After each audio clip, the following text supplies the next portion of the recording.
Hello, నేను doctor Gopichand, consultant urologist, Yashoda hospital, Somajiguda. ఈరోజు నేను మాట్లాడేది ఎక్సెసివ్ కాఫీ, ఎనర్జీ డ్రింక్స్ ఎన్ని తాగితే ఎక్కువ ఏమన్నా బ్లాడర్ మీద ఎఫెక్ట్ ఉంటుందా లేదా, మూత్రాశయం మీద ఎఫెక్ట్ ఉంటుందా లేదా. ఎనర్జీ డ్రింక్స్, కాఫీలో కఫీన్, ఆర్టిఫిషియల్ స్వీట్నర్స్, కార్బోనేట్స్, టౌరిక్ యాసిడ్ ఇవన్నీ ఉంటాయండి. దీనివల్ల డెఫినెట్గా మూత్రాశయంలో బ్లాడర్ మీద ఎఫెక్ట్ ఉంటుందండి. మెయిన్గా ఏంటంటే దీస్ ఆర్ బ్లాడర్ ఇరిటెంట్స్, అంటే ఆ బ్లాడర్ న్యూకస్ అని చాలా ఇరిటేట్ చేస్తుందండి. ఇన్నర్ లైనింగ్నే ఇరిటేట్ చేస్తుంది ఈ కఫీను, ఆర్టిఫిషియల్ స్వీట్నెస్. దీనివల్ల బ్లాడర్ ఇరిటేషన్గా ఉంటుంది. దాంతో యూరిన్ తొందరగా రావడము, మంటగా రావడం ఇవన్నీ జరుగుతాయి. రెండోది, ఈ కఫీను దీంట్లో దే ఆర్ డయూరెటిక్స్ అండి. అంటే యూరినరీ స్టిమ్యులెంట్, ఎక్కువ యూరిన్ ప్రొడక్షన్ ఎక్కువ చేసేస్తుంది. దీనివల్ల ఏమవుతుందంటే నంబర్ ఆఫ్ టైమ్స్ యూరిన్ పెరిగిపోతుందండి. దాంతో యూరిన్ మాటి మాటికి పోవడము, repeated disturbance, especially night time disturbance కూడా కావచ్చండి ఈ కెఫీను, ఈ ఎనర్జీ డ్రింక్స్ వల్ల.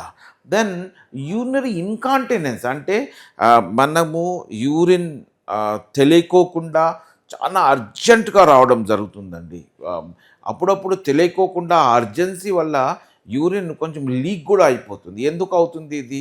బికాస్ కఫీను, ఇవన్నీ మన ఈ స్వీట్నర్స్ ఇవన్నీ డైరెక్ట్గా స్పింక్టర్ మీద అండ్ పెల్విక్ ఫ్లోర్ మీద కూడా యాక్ట్ అయ్యి దాన్ని రిలాక్స్ చేసేస్తుంది. దానివల్ల ఏమవుతుందంటే యూరినరీ ఇన్కాంటినెన్స్, అంటే యూరిన్ కంట్రోల్ కంప్లీట్గా పోయి వితౌట్ నాలెడ్జ్ కూడా కొంచెం బయటికి రావడం జరుగుతుందండి.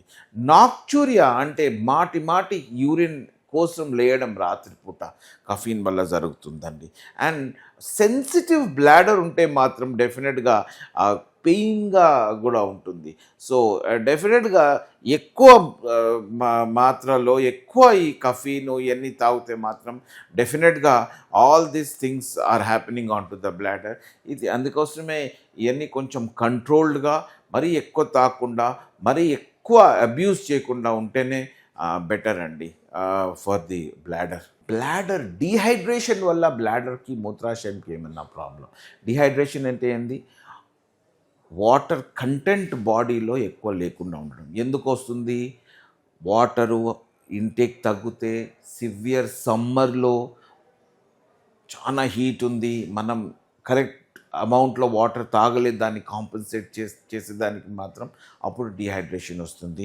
కొన్ని మందుల వల్ల కూడా డీహైడ్రేషన్ వస్తుందండి. అంత వాటర్ అంతా లాగేస్తుంది. డైరెటిక్స్ ఎస్పెషలీ పూర్తిగా బాడీలో నుంచి వాటర్ బయటికి తోసేస్తుంది. దానివల్ల కూడా డీహైడ్రేషన్ వస్తుంది.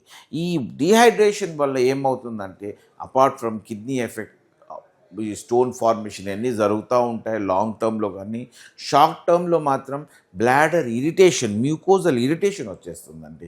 అంటే యూరిన్ యాసిడిక్ ఉంటుంది, వేస్ట్ ప్రొడక్ట్స్ చాలా ఎక్కువ ఉంటుంది, స్టాగ్నేషన్, కాన్సన్ట్రేటెడ్ యూరిన్ వల్ల ఈ బ్లాడర్ వాల్స్ అంతా ఇరిటేట్ అయిపోతుంది. దానివల్ల యూరిన్లో ఇన్ఫెక్షన్ రావడము,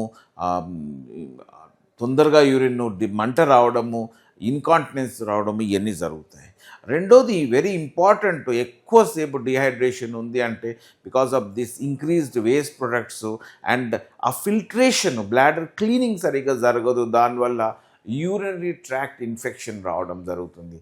ఈకొలై వల్ల, లేకుంటే ప్రోటీయస్ వల్ల. అక్కడే ఆర్గానిజమ్స్ ఉంటాయి. నార్మల్ మంచిగా వాటర్ అయ్యేటప్పుడు ఏముంటుందంటే వాషౌట్ అయిపోతూనే ఉంటుంది. కానీ డిహైడ్రేషన్లో ఈ వాషౌట్ కాదు, అని దానివల్ల ఏమవుతుందంటే ఈ యూరినరీ ట్రాక్ట్ ఇన్ఫెక్షన్ వస్తుందండి కొంతమందికి.